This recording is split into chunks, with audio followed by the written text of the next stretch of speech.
Have you guys finished reading till 21? Each one of you? So everybody has completed until page 21, right? So I can begin on page 22. Any questions before we begin? On page 16, Kritante. The concept of Kritanta. The concept of Kritanta. Okay. So let's read that paragraph. Everybody, we are on page 16. Ghazal has a question. So till everybody gets their ghazal, you can read the first two paragraphs. Yet again, there is another aspect of this sign known as Kritanta, the end of action, its inevitable result of fruition. This Kritanta is like a dancer with Niyati, the law of nature, for his wife. The two together bestow on all beings the inevitable fruit of their actions. During the course of existence of the universe, they are indefatigable in their labor, unwinking in their vigilance, and unflagging in their zeal. When time thus dances in this universe, creating and destroying everything, what in Vedanta holds sway even over those whose faith is firm and makes them restless. On account of this Kritanta, everything in this world is constantly undergoing change. There is no permanency here. So what is end of action? When does action end? What does action belong to?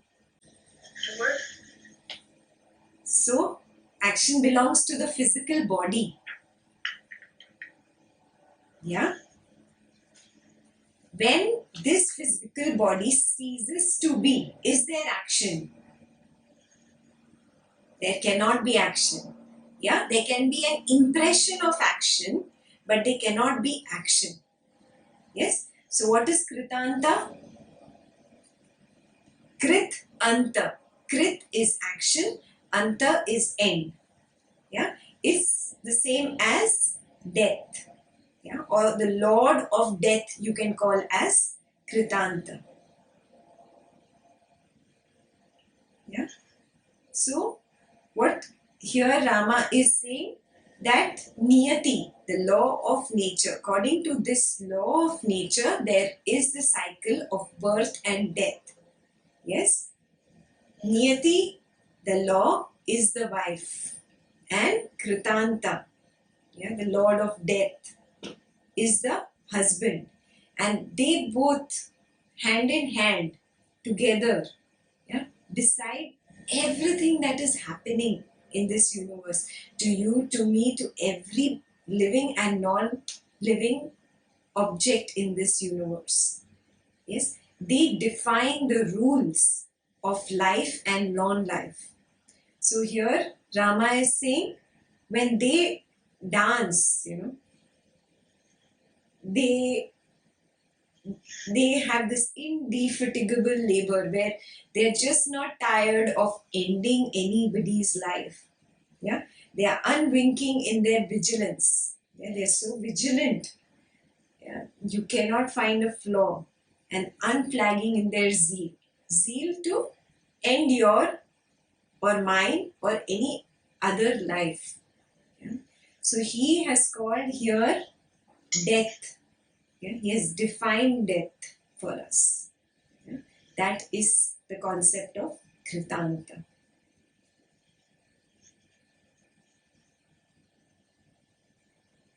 Yeah? Because of Kritanta, there is nothing that is permanent. Because of death, everything has to die. Yes. So this is just another word for death. Clear? Any other questions besides page 16? Anybody else? No? It was pretty easy, na, till here? Yeah. Now the difficult part begins. Yes? Now Vasistha starts speaking. So should we begin with that? So now let's start with page 22. Okay, who's going to read? I can read. Okay. Oh, Rama, even as water remains water, whether there are waves or no waves, whatever be the external appearance of the liberated sage, his wisdom remains unchanged. The difference is only in the eyes of the ignorant spectator. Therefore, O Rama, to say, this instruction is sure to remove the darkness of ignorance. In this world, whatever is gained only by self-effort. Where failure is encountered, it is seen that there has been slackness in the effort. This is obvious, but what is called fate is fictitious and is not seen. Self-effort, Ram, is that mental, verbal, and physical action which is in accordance with the instructions of a holy person well versed in the scriptures. It is only by such effort that Indra became king of heaven, that Brahma became the creator, and the other deities earned their places. Okay. So what is he saying here? Very simple. If there is success, success is because you put in self-effort. Simple. He says failure is because there is slackness in effort. He's saying here that there is nothing like fate. Yeah. So if you go back to the sentence where he talks about fate, he says, what is called fate is fictitious and is not seen. Yeah. So lesson number 1 for you. Stop saying this is my fate. Do you still say that? Yeah. You look into this. Yeah. Homework number 1 for you.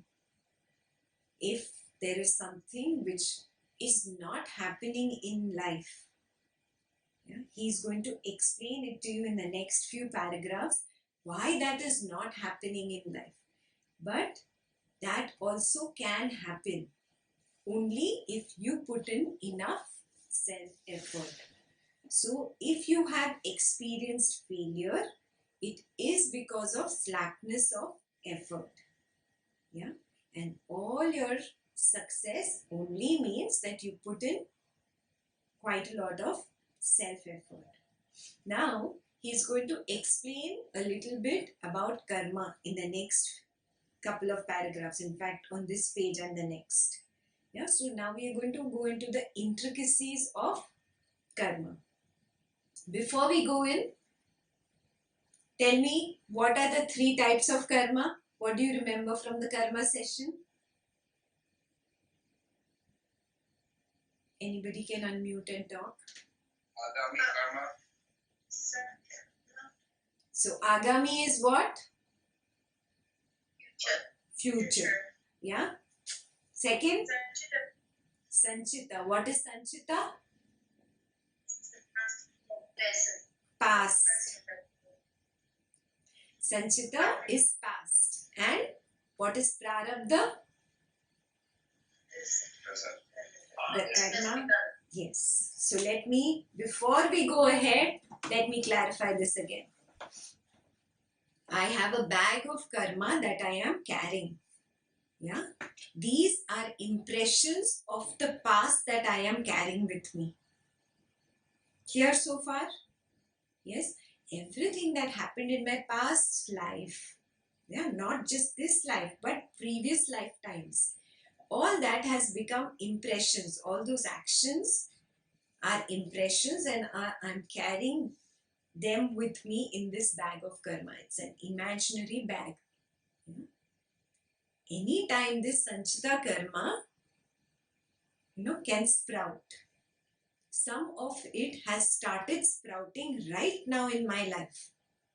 Right now you are sitting here listening to Yoga Vasistha. Yeah, this is one of the sanchita karma which has started sprouting now. So now that it has started sprouting, what is it called?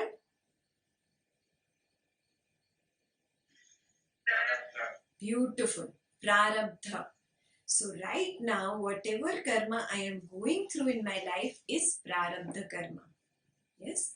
Now some of these sanchita karmas which are sitting in this bag will, sprout in the future, tomorrow, or 1 year from now, 10 years from now. What are those called? Agami. Now, this Agami can also be in the next lifetime. Is that clear? Yes. So, these seeds can sprout in the next lifetime or the lifetime after that. So, now we'll go ahead and read just the next one paragraph, Millie. Self-effort is of two categories, that of past births and that of this birth. The latter effectively counteracts the former.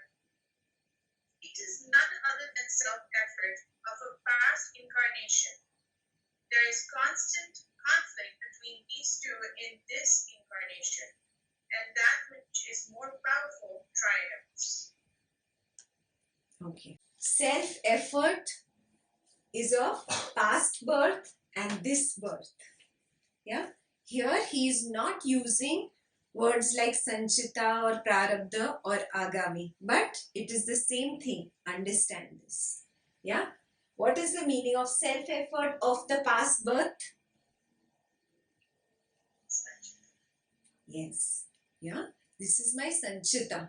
This sanchita karma I am carrying with me even today. Right now, my sanchita is sitting in my bag. Okay. So, self-effort of past birth which has caused an impression is sitting in my bag. What is the meaning of self-effort of this birth? That is the prarabdha. It's not the prarabdha. Understand this. Self-effort of this birth, yeah, is the action in this moment. Yeah, it's not become an impression yet. Sanchita, prarabdha, and agami, all three are impressions of actions. After an action is completed, their impression, gets collected and sits in your bag. Yeah, it is sanchita. When that impression starts playing right now in my life, it becomes prarabdha. Okay. Now I am sitting here and listening to Yoga Vasistha. This is my present action. This present action can throw a seed into the future. Are you getting it? This, what I am doing right now, listening to knowledge, is self-effort right now, right here. Yeah. So self-effort of this birth is in constant conflict with self-effort of past birth. How? Is it because what we're doing right now and not creating impressions? So we are taking a different stance. We're not being influenced by other actions. So we're trying to say, going ahead, I'm trying to achieve like good karma or something, not to create impressions. So I'm trying to correct it.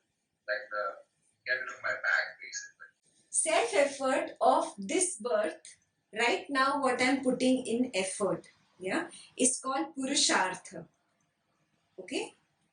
Self-effort of my past birth is called daivam. Okay. Daivam is nothing but what people say is fate. Yeah. But you cannot say, oh, this is my fate. I will just sit and, experience whatever is happening.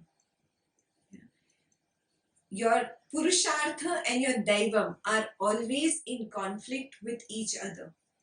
That is where Ashtavakra says that there is always conflict in the mind. What does he call it? What is the word Ashtavakra uses?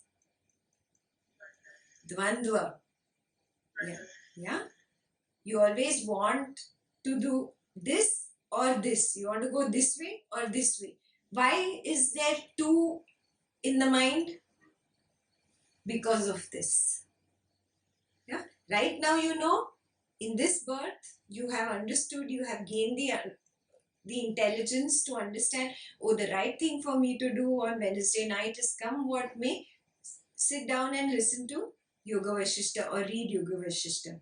Yes, this is my Purushartha. Yeah, but I have Daivam, which I've been carrying for, whatever time, or so many maybe lifetimes. My Daivam says, oh no, nice TV serial is going on. I love that TV serial. Hey, Yoga Vasistha, what? Let's watch this TV serial. So there's a conflict between Purushartha and Daivam. Are you seeing this? So it could also be that in your past birth, if you did say you were spiritual and you read Yoga Vasistha, there could be some seeds that are also enabling. Like, is it always in conflict? I'm thinking there must be some seeds that are complementing your actions in this birth too. Absolutely, there are. Yes, but most of the times, the impressions I carry from the past are usually negative. Yeah. And that's what you're fighting. So, whatever you carry from the past birth is nothing but an impression. Yeah, I'm thirsty, I pick up the glass of water, I drink it, I keep it down. I'm done. Is there an impression created in the mind? No. No. Same way, when I'm happy, there is no impression created in the mind. But when I'm very sad, when I'm very angry, when I'm jealous, when I'm greedy, it creates a very strong impression. Are you seeing this? Right. Yeah? Yes. You forget the happier times, but you remember the sad times. You hold on to it. This holding on creates the impression. Also, the positive impressions is what makes you inclined towards spirituality. The fact that you're inclined towards it, that you've come here, is a result of. Absolutely. Absolutely. Yeah. So, understand why conflict happens inside of you. Very important point, especially if you've done Ashtavakra to that detail, you will understand Dvandva today. Why Dvandva keeps happening. Why again and again it keeps happening. Yeah, it's nothing but this conflict between the past impression and today's Purushartha. Yeah? The past impressions are mostly negative. And then you say the example you gave us the son in the Yoga Vasistha class. That may be due to my good impression. I'm doing this shot at here. So, what do you mean it's always in conflict? Yeah, you came into art of living because you were propelled. Yeah, you were propelled by one of these positive impressions. Yeah, at that moment, also there is some conflict. Go back to your first day when you had to sign up for an art of living course. Yeah, take your mind to that day. How it was, oh, there's so many fees, 5 days course, I have to leave this, I have to leave that. You remember? Yeah, there also there was Dvandva. But your strong Daivam won. Yeah, Daivam is nothing but the impression of the past. Your Daivam won, which was the right thing, yeah, for you to move on to the spiritual path. Yeah. So there is always a conflict. Sometimes Daivam wins, sometimes Purushartha wins. Purushartha is the self-effort of this birth.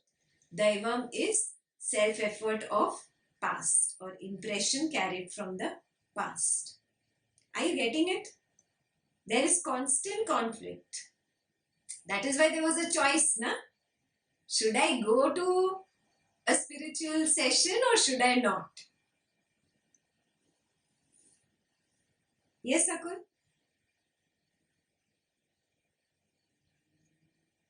Okay. So we go to the next paragraph. Who is going to read now? Self-effort, which is not in accord with the scriptures, is motivated by illusion. When there is obstruction in the fruition of self-effort, one should examine it to see if there is such deluded action, and if there is, it should be immediately corrected. There is no power greater than the right action in the present. And one should take recourse to self-effort, grinding one's teeth, and one should overcome evil by good and faith by present effort. Okay. These are very important sentences. Here, there is no power greater than right action in the present. Yeah, write this down somewhere. Yes. Never ever again say that, this is my fate. This is written for me, or I don't know what many filmy dialogues people have. Never ever get into that again now. Yeah. So there is no power greater than right action in the present. Yeah, and if you look at the sutra, go back to the top of the page, it's Paramam Paurusham Ashritya. Means one should recourse to self-effort. Yeah, you can see it in the bold sentence on the page. Danter dantan vichurnayan. Grinding one's teeth. Yeah, here, don't literally grind your teeth, but it means that you should be very, very sincere in your effort. Yeah, very, very, very sincere on this path. Yeah. Shubhena ashubham. Shubhena is with good. Ashubham is bad. Okay. In Sanskrit, when one word ends with an A and the next word begins with an A, they do not put the second A there. Yeah. That is why you just see the second word as Shubham, but it is actually Ashubham. You see that apostrophe means A. Shubhena Shubham. Yeah. So it's Shubhena Ashubham. Udyuktam. Prakritanam Paurusham Jayet. And you win over fate by present effort. Yeah. That's the sutra. That's the meaning of the sutra. Here. Now, who will read till the end of the page? Can I ask a question? Yeah, sure. So, how do you know what the right action is? You're in a situation, you're facing so many different options. You're still giving it your 100% with the dedication or the self-effort that you want to do the right thing. You know what I mean? Sometimes you give it your best effort, but how do you know it is the right thing? Is the intention good enough? Yes. Just your intention, if it is right, if there is no evil thoughts there, and it's not going to harm neither you nor anybody else, it's good enough. And plus your intelligence will tell you. Yeah. Everybody knows at a very deep level, you know what is the right thing to do. Everybody knows. Yeah. It's just that we are propelled in the wrong direction because of some impression of the past, either because of some anger, either because of some jealousy, hurt, or some greed. We feel propelled to go in the other direction. But your intelligence will tell you what is the right action. Yeah, you always know. Yeah. And the purification of the intelligence, this happens when you're on this spiritual path. It gets more refined. Yes, yes. You start seeing things more clearly. Haven't you noticed in the past, whatever, 1 year, 2 years now? Yeah, it's happening to everybody, right? Yeah, you see things more clearly. Earlier, you would not understand your own mind and your own emotions. Oh, why is this happening to me? But now I can see, oh, this is because of this. This is because of this. Yeah. First, I used to get so lost in anger. But now I'm so aware that even before I get angry, I know, oh, anger is coming up. Yeah, and then you've noticed, yeah, slowly, slowly you become a little more controlled. You don't get so angry now the way you used to get angry. I feel more self-conscious. I feel like, now I see this. Oh, this is why. Yes, yes, that is the thing. So your intelligence is getting purified. That is the sign of progress. Yeah, so pat yourself.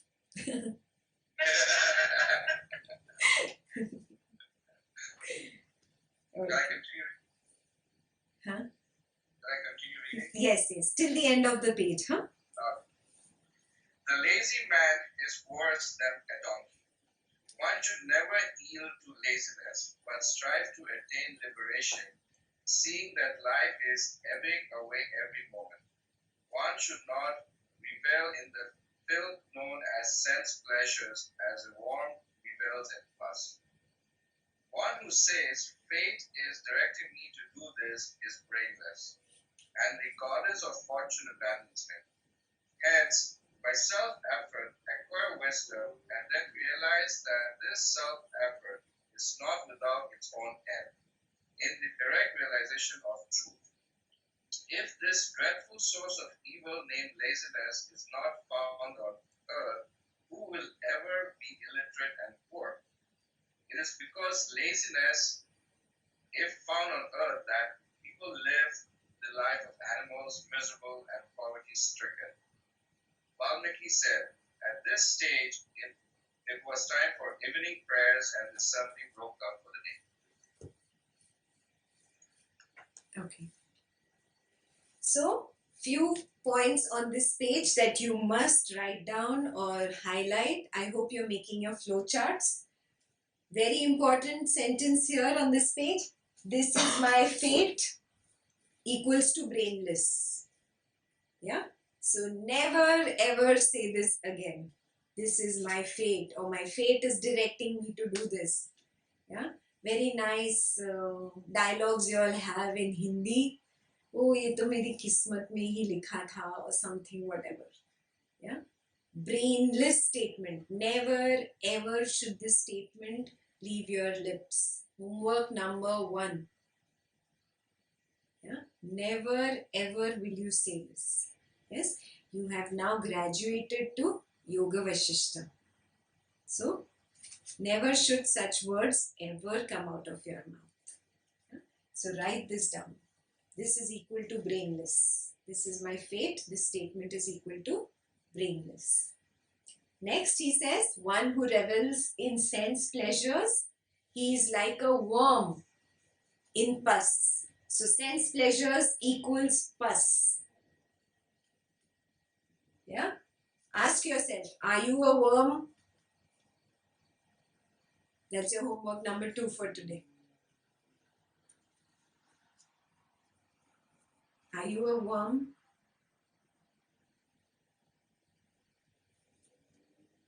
Yeah? Now we'll move on to page 23. Let's have somebody else read now. Yes. You read. Vasistha began the second day's discourse. As is the effort, so is the fruit. O Rama, this is the meaning of self-effort, and it is also known as fate. When afflicted by suffering, people cry, alas, what tragedy, or alas, look at my fate. Both of which mean the same thing. What is called fate or divine will is nothing other than the action or self-effort of the past. The present is infinitely more potent than the past. They indeed are fools who are satisfied with the fruits of their past effort, which they regard as divine will, and do not engage themselves in self-effort now. The present is more potent than the past. What is the meaning of that? What does potent mean?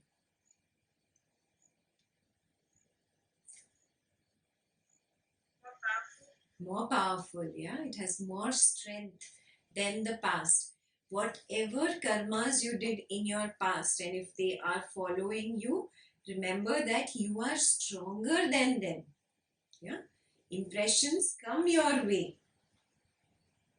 And they are bound to come. That is niyati. That is the cycle of nature.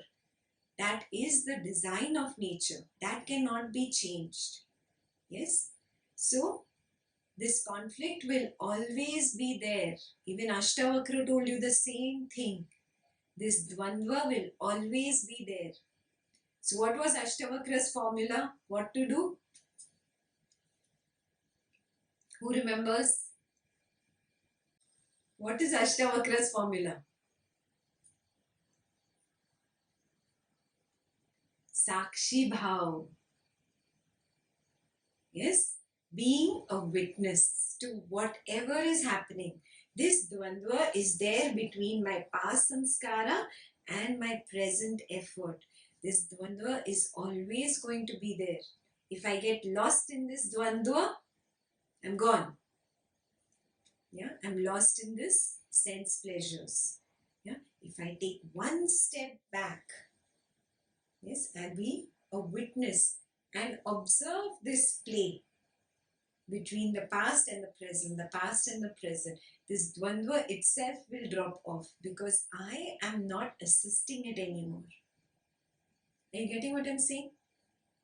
Yeah. If you are adding fuel to the fire, then only the fire increases. Yeah.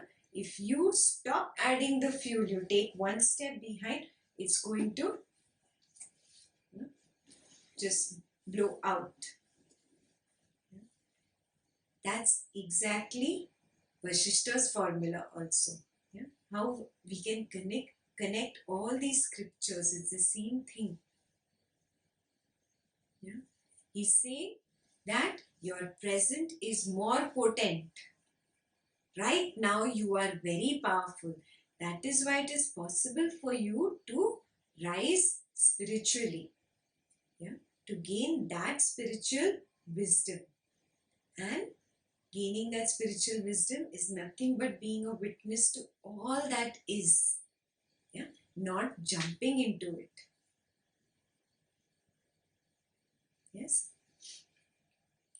Here he says one more very beautiful thing. They indeed are fools who are satisfied with the fruits of their past effort. Yeah? Which they regard as divine will and do not engage themselves in self-effort now. Understand, this self-effort is not just running after money, running after things, running after pleasures right now here. Yes, that's what a simple person who has not read scriptures can, translate it that way. That's fine for him. But you have been on the path. You should understand what he means by the self-effort of the present. Yes, with satsang, with knowledge, with listening to the scriptures, I can become stronger than these impressions of the past that are constantly attacking me right now. Yes, and the most beautiful formula by Ashtavakra was being a witness, Sakshi Bhav. Yes, so we'll go ahead. Next paragraph. Shruti, do you want to continue?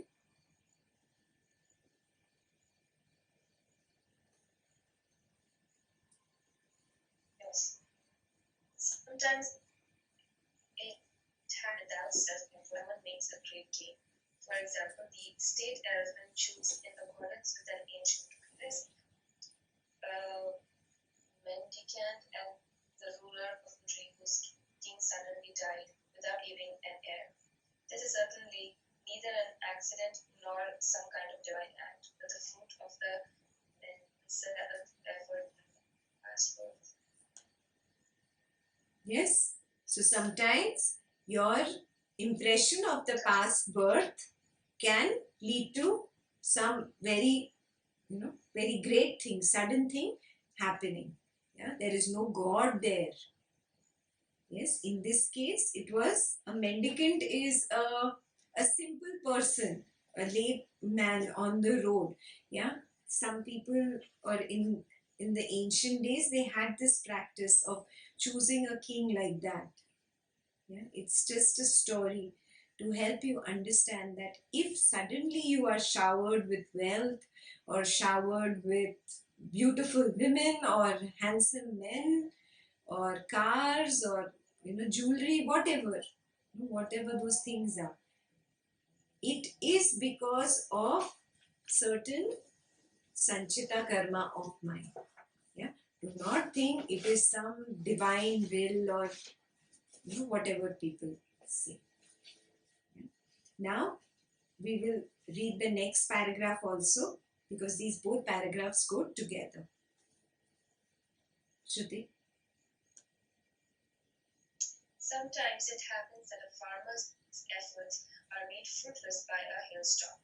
Surely the hailstorm's own power was greater than the farmer's effort, and the farmer should put forth greater effort now. He should not grieve over the inevitable loss.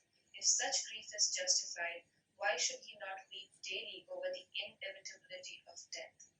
The wise man should of course know what is capable of attainment by self-effort and what is not. It is ignorance, however, to attribute all this to an outside agency and to say that God sends me to heaven or to hell, or that an outside agency makes or that. Such an ignorant person should shun. Yeah. In the previous paragraph, it shows you how your Daivam was very strong and showered a kingdom on a layman or a mendicant. In this paragraph, it shows you how the Daivam was strong in such a way that it destroyed a farmer. Yeah, it's just an example. But in this case also, Vasistha tells you that even if such a thing has happened, do not grieve about it. Put more self-effort in the present. Do not weep. Otherwise, why don't you weep? Oh, I'm going to die, I'm going to die, I'm going to die. Sit and weep. Why are you not weeping about that? Yeah? So just like that. Drop whatever you are still weeping for in this life. Yeah? Homework number 2. Are there things you are still crying about? Still sad about? Oh, why is this happening? Why is that happening? Do you say this still? Homework number 2 for you.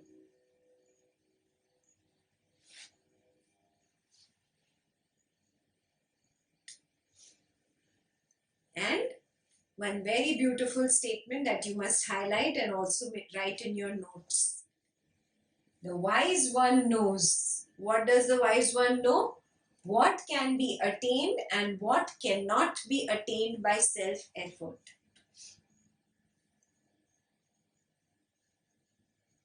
Yeah, you know.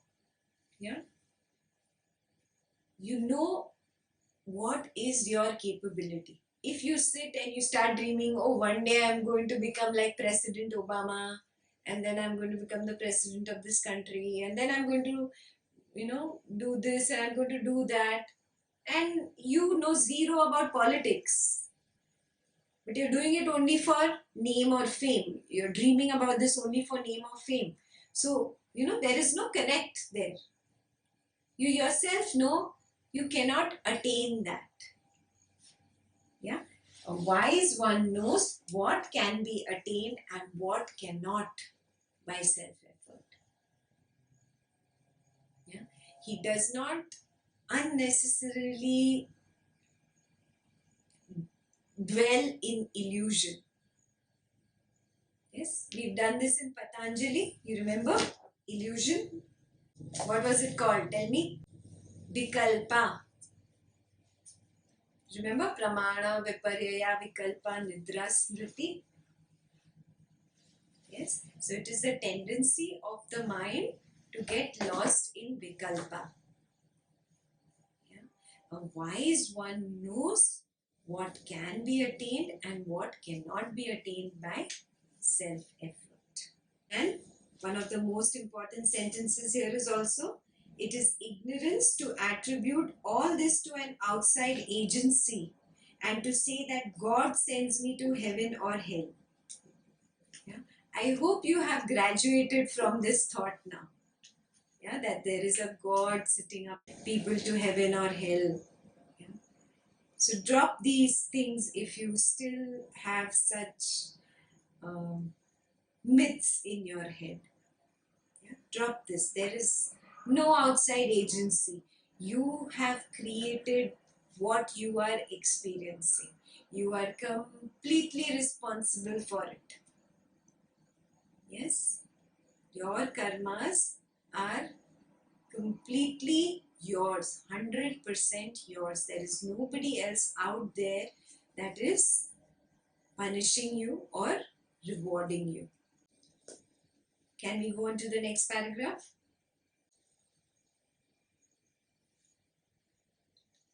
One should free oneself from the likes and dislikes and engage oneself in righteous self-effort and reach the supreme truth, knowing that self-effort alone is another name for divine will. We only ridicule the fatalist.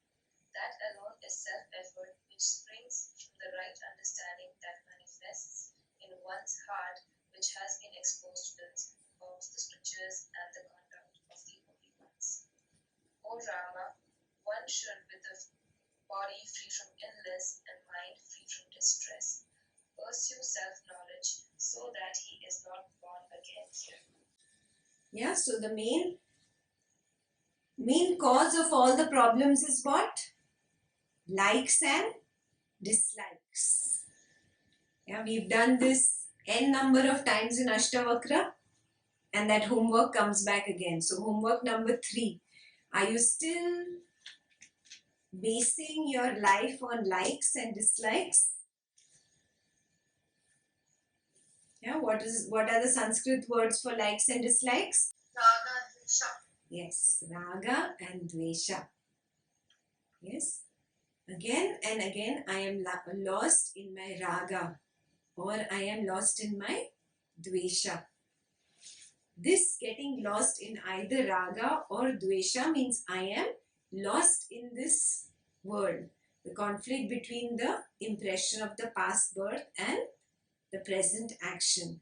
I get lost in this because of my raga and dvesha. The moment I drop my raga and dvesha, I can rest. So, the same thing that Ashtavakra told you, the same thing Vasistha is saying. One should free oneself from likes and dislikes and engage oneself in righteous self-effort and reach the supreme truth. Okay, so now he has given you a beautiful formula here. Yeah, he has says that there is a threefold fruit, and this is 3 roots. My drawing is not very pretty, but I hope you got it here. This is the tree, and it has blue color fruits and black color roots over here. And you can draw this if you want. That will help you, understand this better. So he says, that alone is self-effort which springs from right understanding. Yeah. So, right understanding that manifests in one's heart, which has been exposed to the teachings of the scriptures and conduct of holy ones. So, these 3 are the roots. Yeah. If you are in the company of holy men, yeah, you start following that conduct. When you are with Guruji, you want to be like Guruji. You want to be more spiritual. Yeah, you always think that what would Guruji do in this situation? Yeah. So, conduct or company of holy ones is one route. The other route is teachings of scriptures. Yeah, what we are doing is a scripture. It's not a book. This is a scripture. We are learning from this scripture. And the right understanding. This right understanding can also be translated as self-effort. Yeah, doing the right thing when it is required, like Prashanjit and Mili were saying, following what is right. The intelligence, once it gets purified, it follows the right path. So understand what this means, this right understanding. When these three roots are very strong in you, they have a hold in you, then they give three fruits. And what are those three fruits? A physical action means a good action, something which does not lead to karma. Understand that. That is the meaning of this. An action which is more of a neutral gear. You remember our bag? It has positive karma and then negative karma, and positive leads to negative, negative. You just keep going in that circle of positive and negative. To get out of the positive and negative, what we need is an action which is more neutral. So this is that physical action. Yes. And this happens only when your three roots are strong. Then you get the fruit of the right action. The other fruit, he says, is inner awakening in intelligence. So right now we were talking about how the intelligence has matured, how you have recognized the difference in your own growth, how you were 1 year, 2 years ago, and how you become more aware. That is that inner awakening happening within each one of you. We are all progressing little by little, little by little, it opens up. And the last fruit is a decision in mind. What is the meaning of decision in mind here again? You are not caught between that dvandva. Red car, blue car, red car, blue car, red car, blue car. Should I buy a red one or a blue one? Red has come from my past liking. But blue I think makes more sense, family likes it, makes more sense. It's a little, less cheap, getting it red colored, more expensive, whatever. But an impression is pulling me, propelling me. I give you a very simple example, but you apply more examples of your own to this. So, decision in the mind, not being caught in dvandva. This is the fruit. So, did you get the three roots and the three fruits? Yes. Okay. Yes.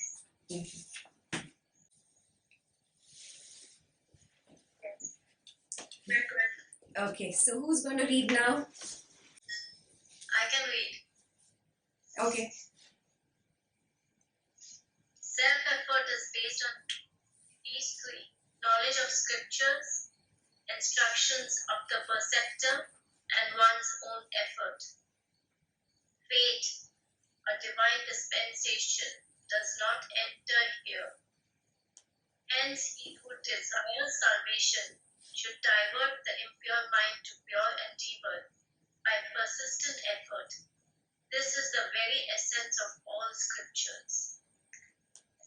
This was a repetition. The same thing he has repeated again in the tree. He has repeated the same thing, and he has again just emphasized it because it is in the sutra. In the sutra it says that one who desires salvation. What is salvation? Moksha. Moksha. Moksha or liberation. Moksha or liberation from what? From this world? From Subbu?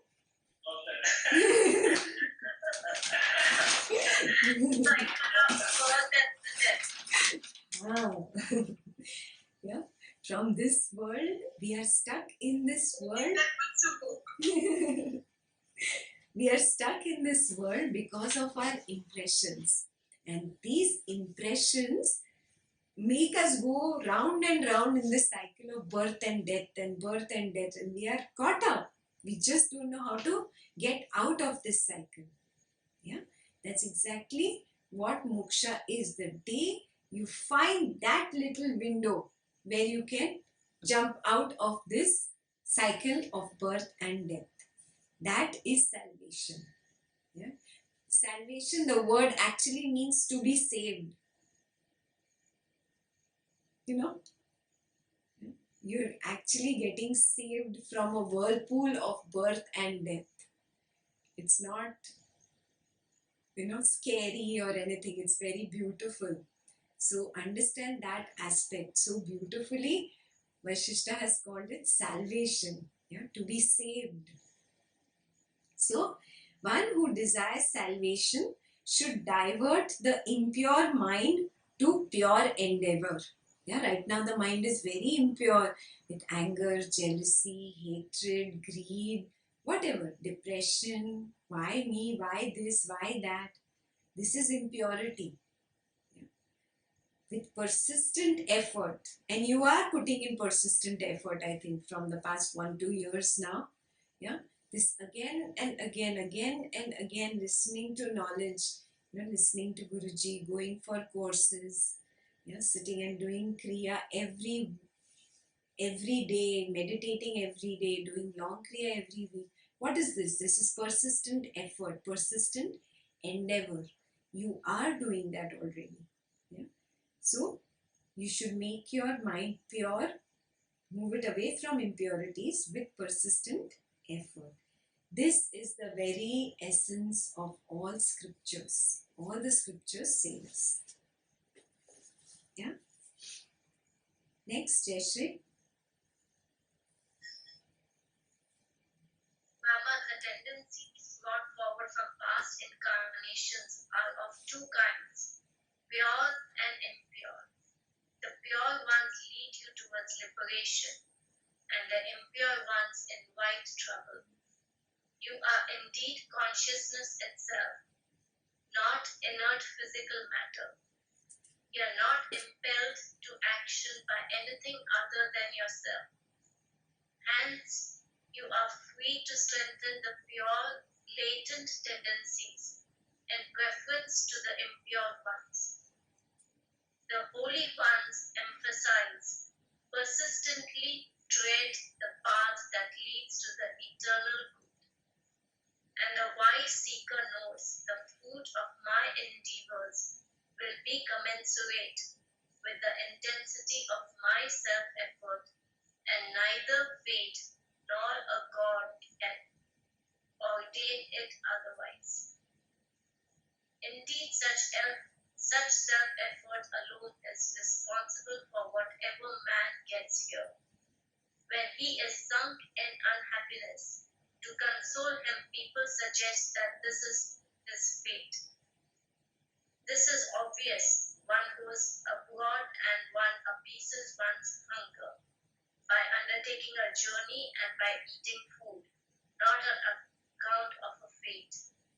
No one has seen such a fate or a god, but everyone has experienced how an action, good or evil, leads to a result, good or evil.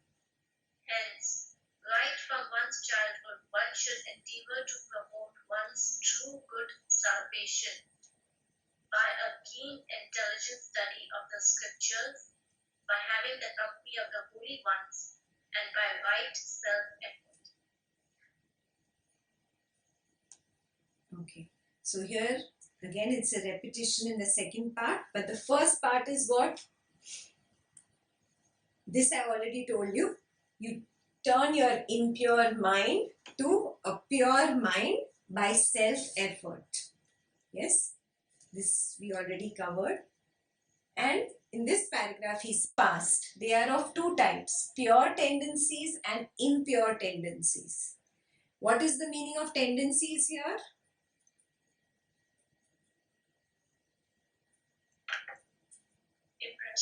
Impressions, sanchita karma. Yes, my sanchita is both pure and impure. Yeah, My pure impressions probably got me onto the spiritual path, and my impure impressions propel me to get angry, to be greedy, to do something out of jealousy, whatever. Yeah. So I have both pure and impure tendencies from the past. Pure ones lead me to liberation, and impure ones cause trouble. Yes, that's what he says in the first part. So he is reminding you the same thing that Ashtavakra is reminding you. He is saying here, you are indeed consciousness itself, and you are not inert physical matter. Yeah. This sutra is repeated in Ashtavakra again and again, that you are pure consciousness. You are Shuddha Chetanascha. Yeah. So he says that you have the strength to strengthen you are free to strengthen the pure latent tendencies in preference to the impure one. You have that strength. Yeah? So persistently tread that path. And very important sentence here again. The wise seeker knows. What does he know? That the fruit of my endeavors will be commensurate with the intensity of my self-effort. Yeah, how much ever self-effort I put, that much only fruit I will get. Yeah, if you're very intense, come what may, I have to study the scripture, come what may, I will not miss Yoga Vasistha. Yeah, you will see your growth will be exponential. Yeah, if you're lukewarm, oh come on, I have to go out for a movie today, I bunk Yoga Vasistha, then I don't read the pages, then I'm not up to there, then you see you get lukewarm results. Yes, yeah, you yourself have seen that in you. When you come for long kriya every week, you feel so good. 1 week also you drop out, you see how you don't feel not so good. Yeah. So the intensity, your intensity will equal the fruit that you will get.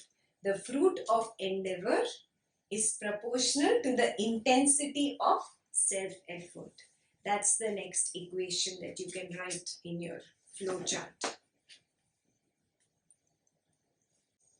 We will go ahead to the last paragraph now. Fate or divine dispensation is merely a convention which has come to be regarded as truth by being repeatedly declared to be true. If this God of fate is truly the ordainer of everything in this world, of what meaning is any action, even like bathing, speaking, or giving? And whom should one teach at all?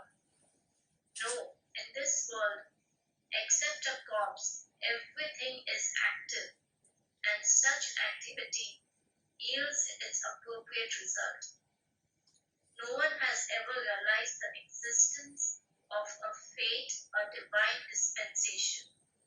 People use such expressions as I am impelled by fate or divine dispensation to do this for self-satisfaction, but this is not true. For example, if an astrologer predicts that a young man would become a great scholar, does that young man become a scholar without study? No. Then why do we believe in divine dispensation? Rama, the sage Vishwamitra, became a Brahmarishi by self-effort. All of us have attained self-knowledge by self-effort alone. Hence, renounce fatalism and apply yourself to self-effort. So that is again a repetition of the entire 3 pages that you read. Yeah, that stop saying this is my fate, or this has happened to me because of my fate, or even stop saying this to other people. Yeah, you do that, you might not be saying it to yourself, but just to console another person you're saying, oh, it wasn't your fate. And if another person is saying, oh, it wasn't my fate, you say, yes, yes, yes, let it go. Yeah? No encouraging this fatalism business anymore. Drop it right now. Yeah? Just drop it completely. Last sentence, renounce fatalism and apply yourself to self-effort.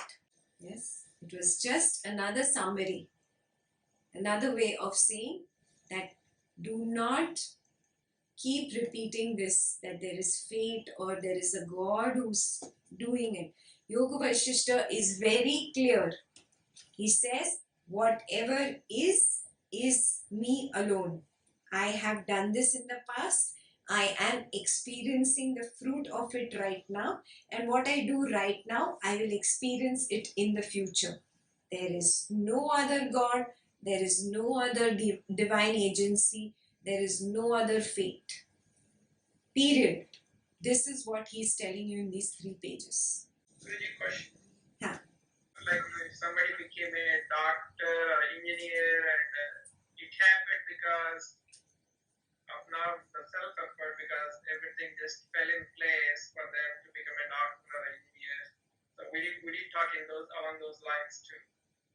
It wasn't your self-effort, but it is meant to happen. You coming onto the path of medicine was meant to happen. Harish also came onto medicine, took admission in a medical school, and let's say Shah Rukh Khan also took admission in medical school. Both had that Sanchita karma, yes, but Shah Rukh Khan dropped out and became an actor. Harish went ahead and became a doctor. Are you seeing this? Your self-effort made you a doctor. Okay, so your coming to this point was that Sanchita karma that could not be changed. But from here, whatever fruit you get is 100% your self-effort. Yeah. Now, even Harish could have come here and say another person, B, also took admission in medical school. Yeah. Harish became a gold medalist, but B, failed and then again got whatever, what are they called? Backlogs and ATKT, and finally managed to scrap through and then decided, oh my God, if I try to treat any more patients, they will die. So he, is not a great doctor. But Harish is a fantastic doctor. Again, self-effort. See, this is the thing that he's talking about Ashtavakra 4, where Guruji said he had to become a doctor. And you would have had to have that effort, right? And that's confusing when it's said then, but now this clarifies it. Because the fact that when he says you had to become a doctor is because you had put in the self-effort earlier on, and that is just coming to fruition. Yeah.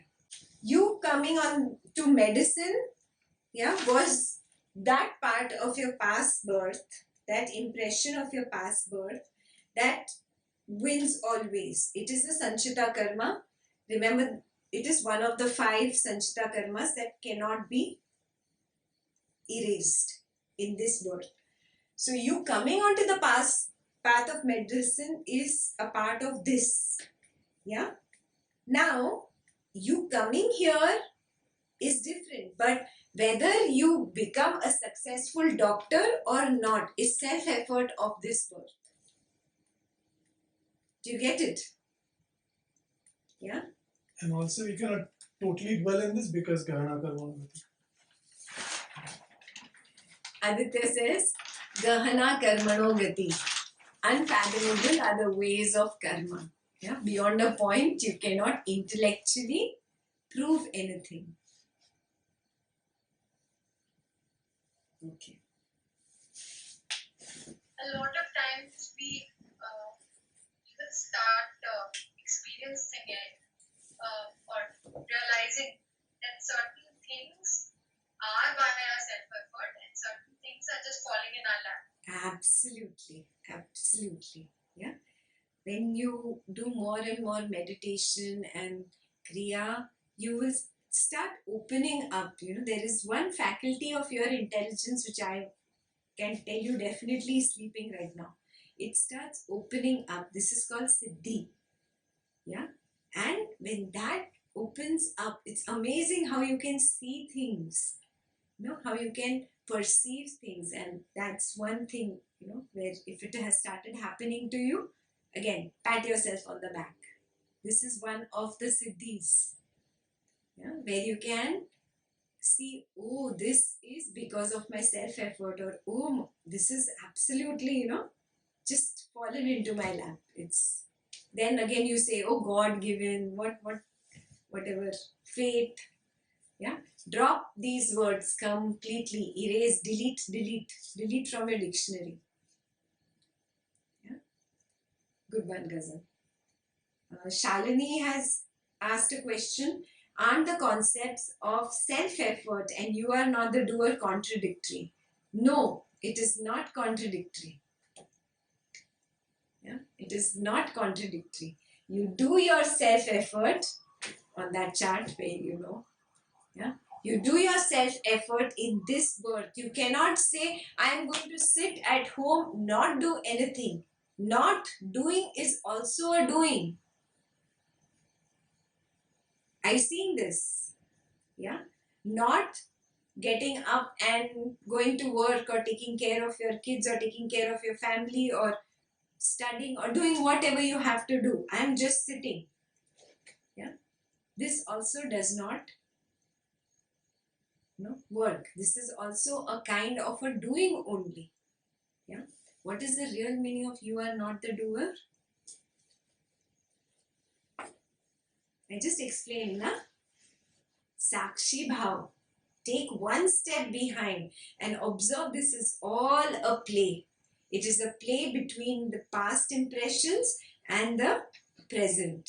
It is all a game. It is all happening, a leela. The intelligent one, the wise one who can take a step back and look at everything as a game. Yeah, he is the Sakshi and he is not the doer. Everything is happening. Yeah, I hope I answered you, Shalini. Any other questions?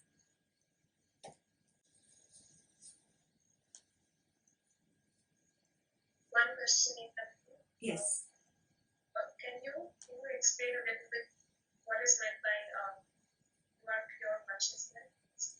Pure consciousness. So, this body is not you. Yeah. In the beginning of creation, there was just Brahman. And Brahman is like the space.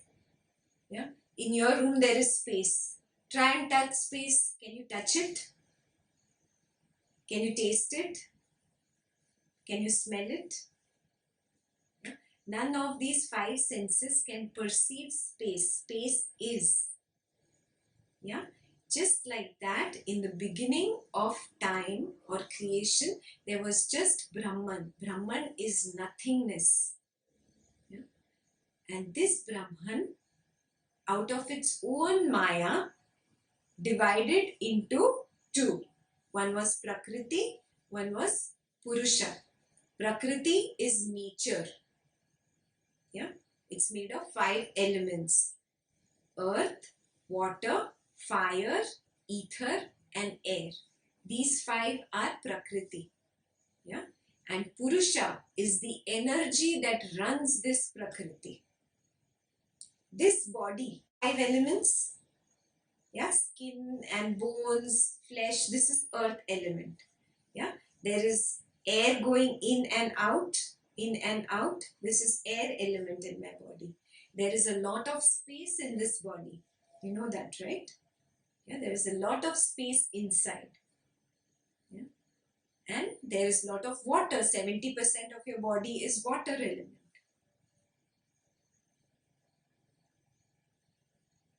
And there is fire. How is fire there in the body? Your body becomes hot, na? Yeah. When you get fever, what is it? Fire element has increased. Yeah? When you are hungry and you eat something, acid increases in your stomach. What is that? That is the fire element. So do you understand the 5 elements? Yeah, how they are part of this body? Like that only, these 5 elements are a part of everything in nature. Everything that you see, whether animate or inanimate, whether living or non-living, is made of these 5 elements in different proportions. Even in the flowing water in the river, it's not 100% water element. Yes, there is earth, there is space, there is air, there is fire, even in that water element. It may be 0.01%, but it is there. So do you understand? Everything in this Prakriti, in different permutations and combinations, is the 5 elements. This is Prakriti. To run this Prakriti, this thing called body, there is an energy, yeah, that is Purusha. I am not this Prakriti, because at the end of life of this body, at whatever 80, 90, 100, 200 years, this Prakriti falls off. Yeah, and that Purusha element moves. Because of its karma, it probably takes another body.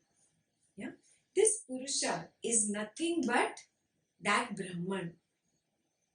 Yeah, it is just called Purusha to be able to distinguish it from Brahman, to make you understand that it is that energy that runs this Prakriti. Yeah. So you are the pure consciousness, literally means you are Brahman. You are not these 5 elements and all these emotions and all this mind, and I like this and I don't like this, I want this, I don't want this. All this is a play of Prakriti. All this has to do with Prakriti. I am not that. Yes, I am that Purusha. I am Brahman. I am the pure consciousness. Yeah, and this will be explained very beautifully in the coming pages. Yeah, so for that I am going to give you homework, but not yet. We'll take it a little slow. Did I answer your question, Amrita? Yes. So, your homework for this week. The next 7 pages. We have done till page 24. We have completed page 24. So, you will start with page 25 now. It's easier. It's not so difficult now. You will understand it because we have read these 3-4 heavy pages already. Yeah. So you will start with 25 and you will read till page 31. I will start with page 32 because that gets again a little complicated. Guruji, the slokas are very small, but all this commentary is coming from where? Is it from whoever read it understand? Like, is it from Venkatesananda, or is it like part of the scriptures, all the commentary? Or? Now, let's look at an example. I'll tell you what Aditya is saying. So, look at page 24, everybody. Open the page 24 that you read right now. On the top, do you see 7, 8 and 9 on the right hand side corner? Yes? So, this particular page has 3 shlokas actually, out of which only one is written over there. But the other 2 were similar, on similar lines, and have just been written in English. Got it? Not every shloka is there in this book because it is on the similar lines. Did I answer your question, Harish? Yes. Okay. Now this is a concise book. This is concise. If when you finish this, you can go to the bigger volume. I'll show it to you. It was here in this room, but I cannot see it. Next time I will show it to you. Yeah. That book is 3 times the volume of this book. And once you understand this completely, it will be easier to read that book. Yeah. But if this is not completed, it's very tough to understand that book. It's the same book by the same author, Swami Venkatesananda, but it is a little more in detail. Okay. Any other question? No?